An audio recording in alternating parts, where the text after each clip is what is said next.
De acordo com as pesquisas recentes de mercado, 87% das indústrias consideram o D2C altamente relevante, tanto para o produto quanto para os consumidores.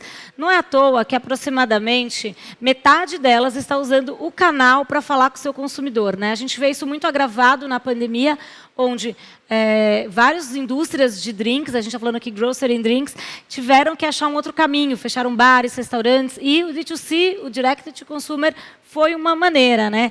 E para falar sobre essa troca de dados entre indústria e varejo, como a troca de dados entre eles pode contribuir para uma jornada de compras mais otimizada para o shopper e otimizar os gastos nas verbas de mídia, eu quero convidar ela, uma mulher, a nossa palestrante, a única mulher palestrante aqui hoje, mas é um prazer e uma honra. 12 anos de experiência em digital e e-commerce, com passagens pelas empresas como Disney, Emirates, Philips, Hecht, e atualmente é gerente de retail na Heineken, Luísa Fontana, B2C da Heineken Company.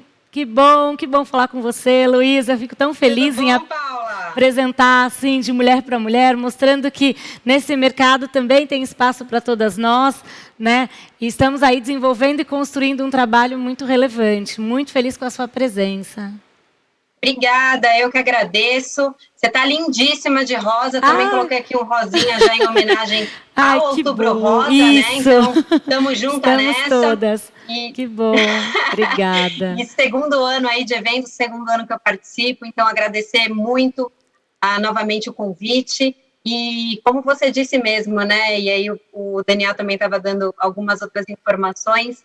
Então, acho que troca de informação, dados, é sempre algo muito importante e relevante. Estava até olhando aqui na agenda do evento, acho que o meu título era o maior, né? Não sei se isso traz uma maior responsabilidade por trás do que eu vou falar ou não, mas brincadeiras à parte, o que eu quero é realmente poder mostrar, tanto para as grandes indústrias, quanto para as menores, para os grandes varejos ou para os menores, de que é importante essa troca de dados, né? Eu sei que a gente fica muitas vezes apegado ao nosso dado, né? Não, esse é meu cliente, esse dado é meu, mas eu quero aqui tentar mostrar um pouquinho para vocês e dividir com vocês como que o time de retail, né, que é o time de e-commerce da Heineken, assim como o que a gente chama de CDAU, que é uma área de aceleração digital aqui dentro, como a gente vem se juntando para fazer com que a gente consiga ter melhores trocas de dados entre a indústria e o varejo e, consequentemente, a gente, obviamente, ajudar na jornada do shopper, que é quem mais interessa para a gente no fim do dia, né, que é o consumidor, seja ele o shopper ou o consumidor final, e também otimizar esse nosso gasto de mídia, tanto mídia externa, que a gente chama como Out of Platform, ou ATL, ou a mídia dentro da plataforma do cliente, que é a In Platform ou a BTL. Então, primeiro me apresentando, né? Então, sou a Luísa Fontana, head aqui de e-commerce da Heineken Brasil, já vai fazer 2 anos. E em meio a esses 2 anos, eu não vou aqui ficar muito chovendo no molhado, porque a gente já sabe que a pandemia mudou muito a nossa forma de consumir, né? Então, a gente passou aqui daqueles belos encontros até para comemorar o dia de St. Patrick's, que é uma das datas aqui principais da Heineken, e a gente passou para aquilo de ficar em casa, de ter que viver essa pandemia, algo em que a gente jamais imaginou, tanto que eu brinco aqui internamente sempre, eu falo, poxa, gente, quando vocês me contrataram ali no final de 2019, ninguém me disse que ia ter uma pandemia, né? Ninguém me disse que a gente ia crescer tanto. E essa é a graça, né? A gente passou para um momento um pouco mais introspectivo, um pouco difícil, para muitos, inclusive muito difícil, mas que agora a gente está vendo que existe uma luz no fim do túnel, que a gente já está podendo se encontrar novamente, aos poucos todos sendo vacinados, todos se cuidando, e a gente está podendo voltar um pouquinho a esse novo normal que está acontecendo aos poucos. Antes, a gente também tinha um pouco daquele pensamento de o que eu quero versus como que eu consigo isso. E o digital, durante esse período, foi uma grande plataforma e teve uma grande mudança e uma responsabilidade muito grande dentro da forma com que os brasileiros passaram a consumir. Eu estou falando aqui de brasileiros porque a gente está, obviamente, falando do mercado brasileiro, mas isso a gente sabe muito bem que é a nível mundial. Então, a gente passou de repente, precisar se locomover ou nos mover mesmo, né, para fazer aí alguma compra, qualquer que seja essa compra, porque a gente viu também através de muitos dados, e vai ter, do que eu vi aí nas pautas das próximas palestras, muito mais tema para falar sobre isso, mas como realmente existiram mudanças no consumo e nos tipos de categorias de consumo que a gente teve nesse período, e agora a gente traz o funil, né, de conversão, que é justamente aquele funilzinho bonitinho que todo mundo já viu em algum momento da vida, tenho certeza, e não é aqui, gente, não se enganem, não é aqui onde eu vou trazer a novidade da palestra, tá? Porque senão vocês vão falar, pô, Luísa, isso eu já sabia, e eu espero que saibam mesmo. Então, a gente começa sempre nesse funil onde a gente tem os visitantes, né, a gente tem a geração de leads, oportunidades, e finalmente os clientes, né, então onde a gente fala ali num topo de awareness, de retenção e finalmente de conversão. E isso dentro do digital sempre foi muito, né, vamos colocar aqui o funilzinho e tal, e depois passando deste funil, aonde, lembrando sempre, a gente sempre tem uma perda ao longo de cada camada desse funil, a gente passa depois para aquele funil de lealdade e fidelidade, né, e aí é um outro que eu não vou comentar dele agora, mas basicamente ele passou dessa coisinha cíclica, bonitinha, step by step, né, passo a passo, para alguma coisa um pouco mais parecida com isso. Essa loucura, essa miscelânea, essa coisa de atira a primeira pedra quem nunca abriu 1 milhão de tabs diferentes na tela ali do seu browser para escolher na hora da compra, fazer comparação de preço, ou olhar diferentes características, ou, enfim, ver se atende o meu CEP, qual que é o valor do frete, enfim, são vários os KPIs aí que a gente tem para comparar, e a gente sabe aqui também que dentro que há pouco tempo, né, na verdade, a McKinsey, eu digo pouco tempo, de 6 anos para cá, né, mais ou menos, a McKinsey, ela criou esse CDJ, né, esse formato novo de olhar para esse funil de vendas da maneira onde ele hoje se encaixa melhor, né, que esse vem e vai, vai e vem. Então, ele passa de ser aquela coisa super cíclica para ser algo mais acíclico, mas ao mesmo tempo que a gente tem como olhar e como cuidar disso, tanto como indústria quanto como varejo. Então, a gente tem no início, né, esse leque inicial de considerações, que é onde os nossos possíveis clientes, eles consideram uma gama de marcas na hora de fazer a sua compra, onde passa para a linha de ativação ativa, onde essas marcas, elas entram e saem desse leque do cliente ou do shopper, de consideração a todo instante, até que ele tome uma decisão de qual é a marca que ele vai optar, que é no caso aqui do momento da compra, que é quando ele decide qual que é essa marca que ele vai comprar. E quando eu comentei de finalizar um funil e passar para o próximo, é quando a gente entraria aqui, que é essa experiência de pós-compra, onde o consumidor ele se relaciona com o produto ou com o serviço em que ele adquiriu, e isso pode ser uma coisa boa ou ruim. Por isso, pessoal, não se esqueçam de também fazer um pós-vendas bom, né? Não é só de vendas que vive uma indústria, que vive um homem, uma mulher, enfim, não é apenas da venda, mas também da pós-venda, mesmo porque é muito mais barato a gente manter um cliente na nossa base do que a gente trazer ou atrair um novo cliente.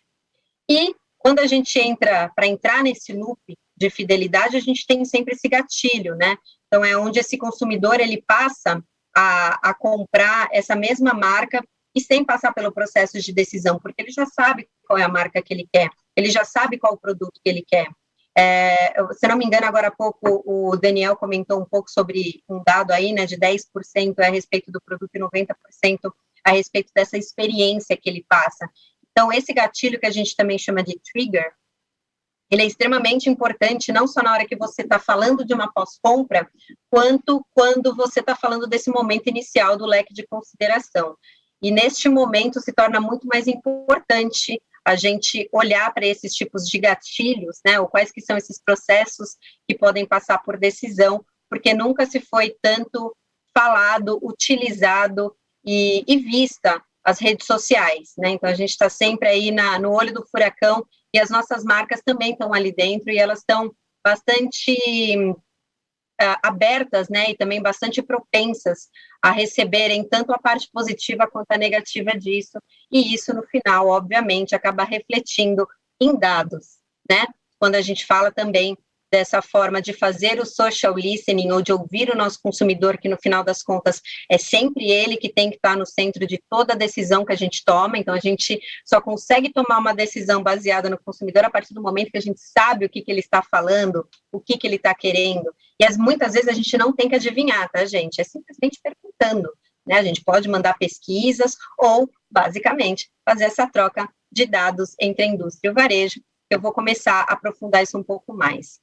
Tá aqui outra novidade, que não é tão novidade, que eu estou contando para vocês. Até agora, eu acho que eu só contei algumas redundâncias ou pontos que vocês já sabem, mas vale a pena a gente lembrar que desde já de 2017, a The Economist lançou aqui o ponto de que os dados são o novo petróleo. Tudo bem que nesse momento a gente está falando de um petróleo bastante carinho, mas a gente sabe que esses dados, eles são extremamente caros, eles são extremamente valiosos, desde quando a gente fala de redes sociais, a um Google, a um varejo como a Amazon, muitos dados podem ser colhidos a cada momento, a cada etapa, tanto do funil cíclico quanto do funil acíclico do CDJ, né, do Consumer Destiny Journey, e a gente tem que ficar muito de olho nisso, porque se a gente tem todo esse petróleo, todo esse poder na mão, a gente tem o quê?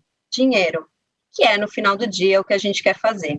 Então, aqui também, exaltando a nossa moeda, os dados são basicamente o novo dinheiro.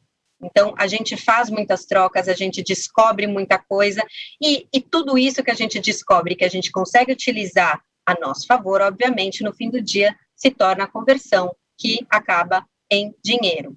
E aí vocês podem pensar, ok, mas como é que eu vou conseguir realmente utilizar esses dados, ou como que eu vou conseguir ter esses dados do varejo? Então, em primeiro lugar, mostre que você está fazendo, ou o que você vai fazer com esses dados, caso eles sejam fornecidos. Ou se eles já são fornecidos, melhor ainda, mostre, traga, né, na contramão, sempre tem que ser uma linha de bilateral, né? Então, você me oferece alguma coisa e eu te dou outra em troca. E é assim que as relações funcionam, as relações humanas e, aqui no caso, as relações comerciais também. Então, mostra sempre o que você está fazendo com isso. A gente passa de pegar uma tabela desse tamanho, que não é apurada, que simplesmente tem os dados aqui jogados, em que a gente recebe, né, muito bom que a gente receba isso. Se a gente ainda não recebe, eu vou comentar também mais para frente como que a gente pode fazer para recebê-las.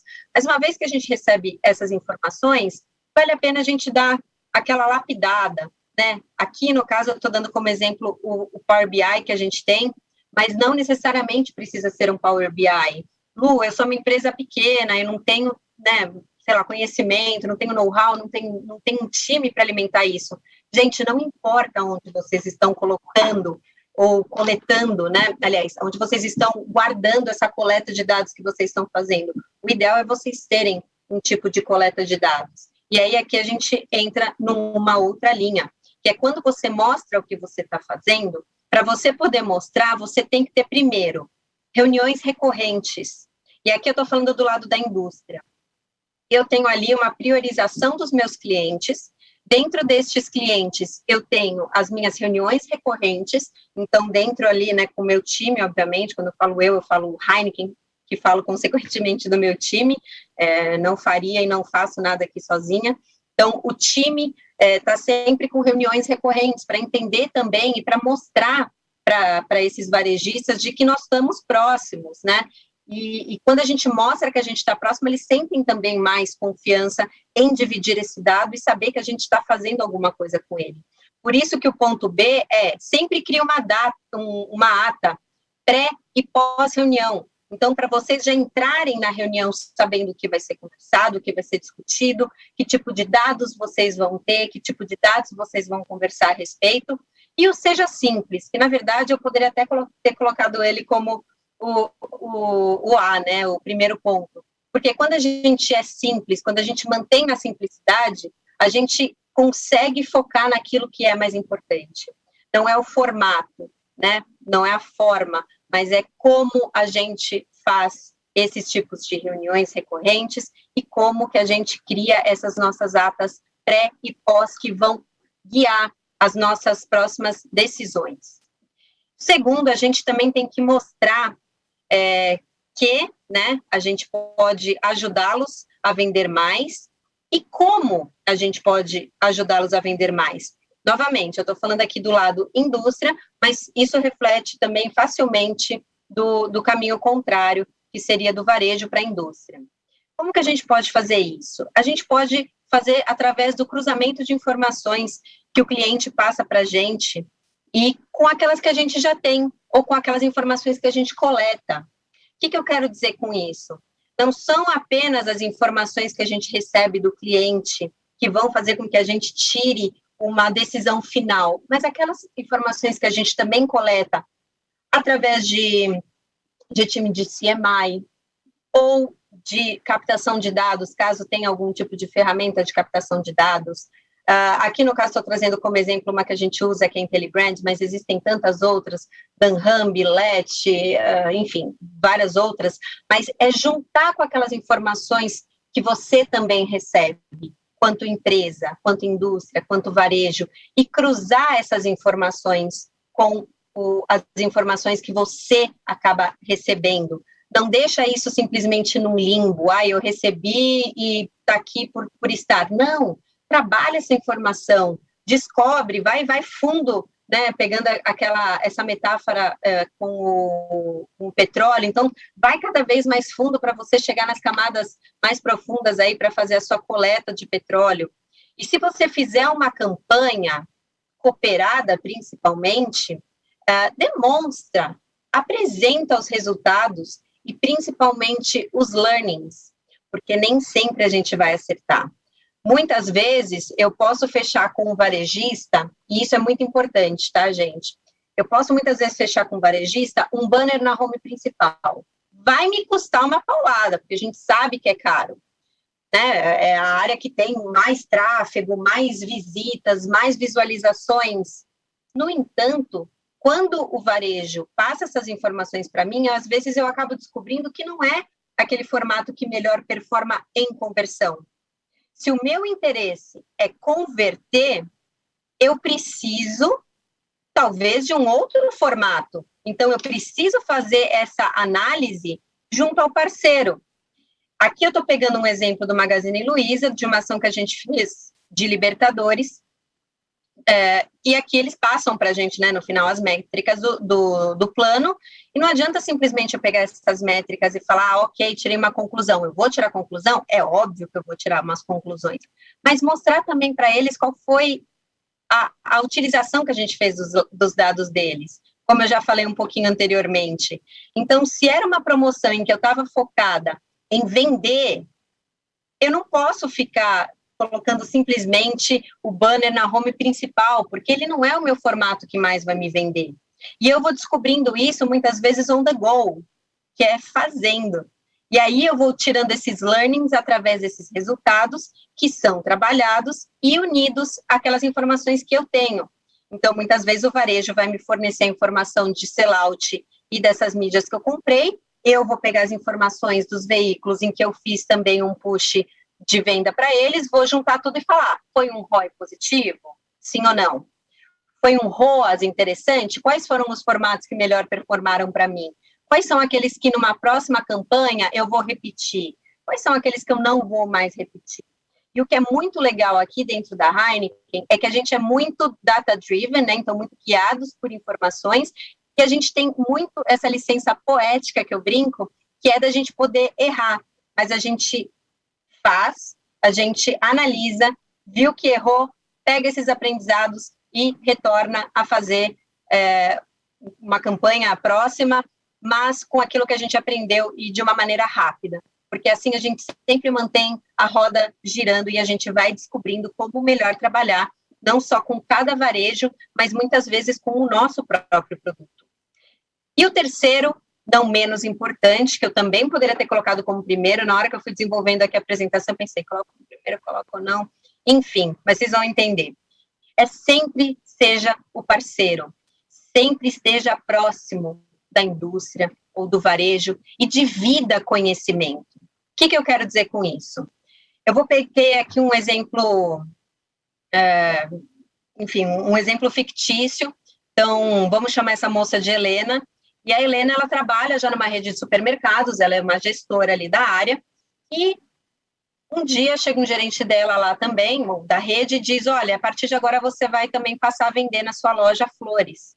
Ela fala, mas eu não entendo nada de flores. Né? Ela pensa, não entendo nada de flores, eu posso falar que eu sou alérgica a pólen, talvez eu me livre dessa, passe para alguém, enfim. O que eu quero dizer com isso? A gente não tem que inventar desculpas. Muitas vezes não é porque a gente não entende nada que a gente precisa ter medo de dizer que não entende da categoria. Por exemplo, há um tempo atrás, o próprio Magazine Luiza, que eu usei aqui como exemplo, ele acabou entrando nessa linha de mercados, né? Então, de venda de bebidas, mercearia e tudo mais. Eles não sabiam direito também como classificar, né? Então, o que eu faço? Eu classifico por momento, né, por ocasião de consumo, eu classifico por tipo de cerveja, eu classifico por marca, eu classifico pelo quê?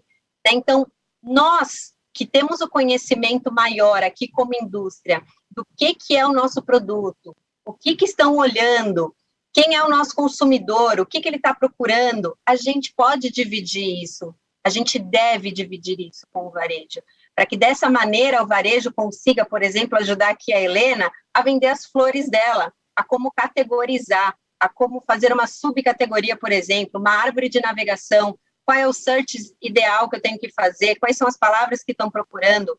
A gente pode olhar isso tanto do lado do Google, quanto do lado dentro do cliente. Une tudo isso.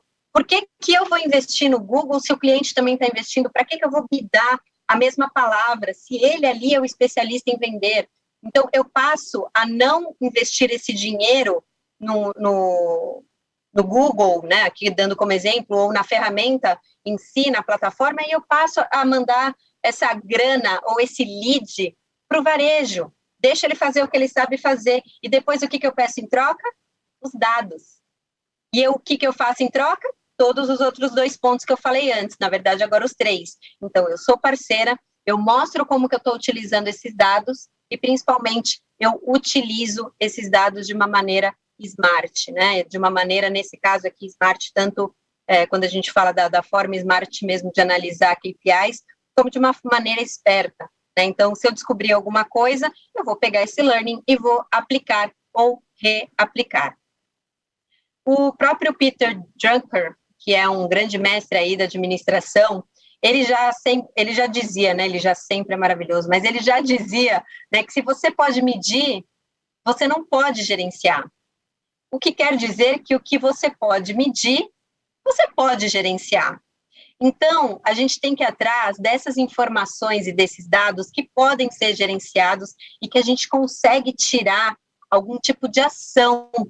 Se não, dado por dado, pessoal, existem milhares dentro do e-commerce, principalmente. Quantos a gente vai conseguir realmente trabalhar e fazer com que mude aí, de repente, o nosso business? Seleciona 5 que seja, mas tenha esses 5 sempre em mente, vá atrás desses. Finalizou esses 5, já viu que a roda está rodando? Então, vamos para o próximo. Ou olhe se tem alguma coisa aí ao seu redor que precisa também ser analisado e que vocês possam replicar essa informação e a utilização desse dado depois de alguma maneira. Esse slide aqui mostra um pouco sobre essa parte de fomentar, né, essa transformação digital e ser mais data-driven, que é o guiado por dados. Né? Antes a gente estava muito acostumado a ter, por exemplo, aqui eu falo como era e como é, mas ainda existem muitas empresas, tanto indústrias como varejos, que ainda trabalham no como era, tá? E alguns outros que já são o como é atualmente já há muito tempo. Então, antes, a gente tinha, aliás, né, falando aqui nesse meio que um funilzinho também, a gente, em primeiro lugar, precisa transformar essas nossas funções, para depois a gente construir um novo modelo de negócios digitais e, finalmente, a gente construir novos modelos. E esses novos modelos podem ser muito parecidos com os modelos antigos, mas que funcionam de uma maneira diferente. Ou seja, se antes eu tinha uma parte de departamentalização e terceirização de dados, de informações, de qualquer coisa que seja, de qualquer serviço que tenha, hoje a gente tem times multifuncionais e que eles internalizam o que era antes terceirizado.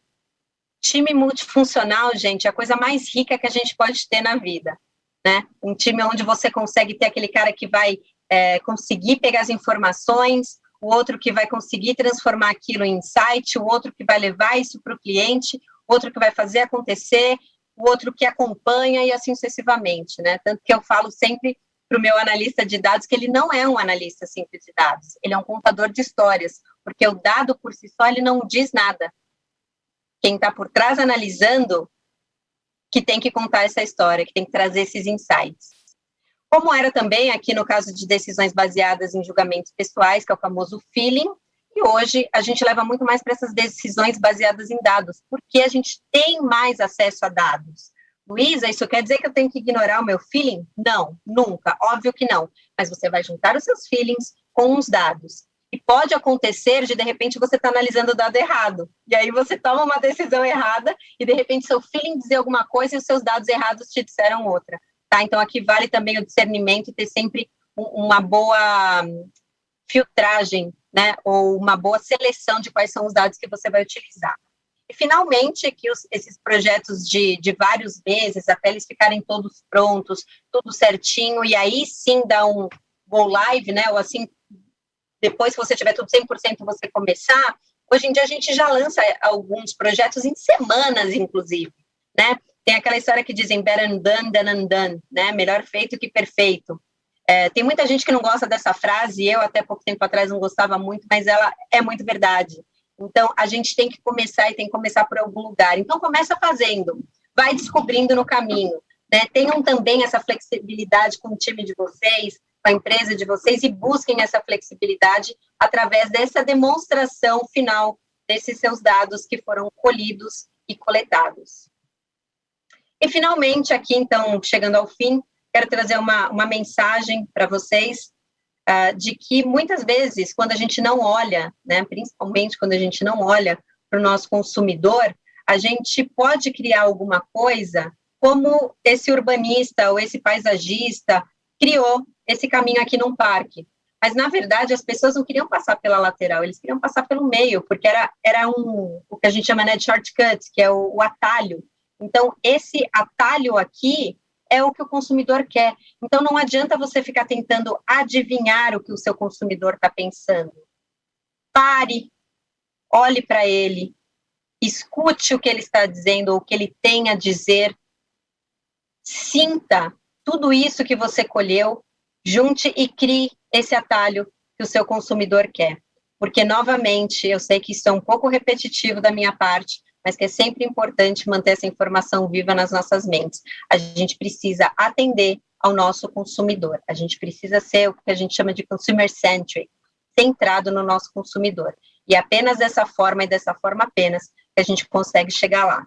Então, muito obrigada, era isso aqui que eu tinha para dividir com vocês. Lembrando também, aqui eu deixo as minhas redes sociais para vocês ficarem à vontade aqui para me adicionar. E baixem o app My Heineken, está já disponível aí, tanto em iOS quanto Android, e é um app onde você junta pontos e troca. Agora estamos com a campanha de Fórmula 1, e vale super a pena também, porque vocês podem conhecer um lado mais bacana e diferente de Heineken.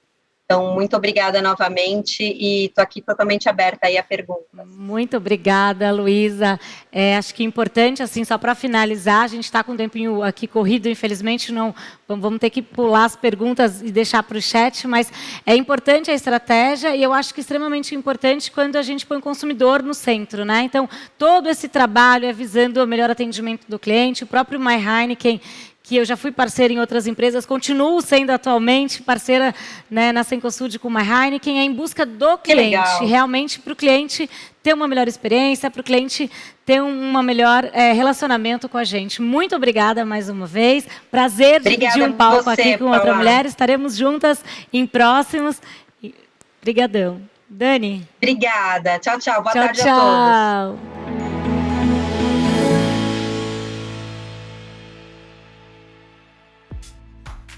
E aí, gostou do vídeo? Então não deixe de curtir e compartilhar. Aqui do lado tem 2 sugestões que você pode gostar. Até a próxima!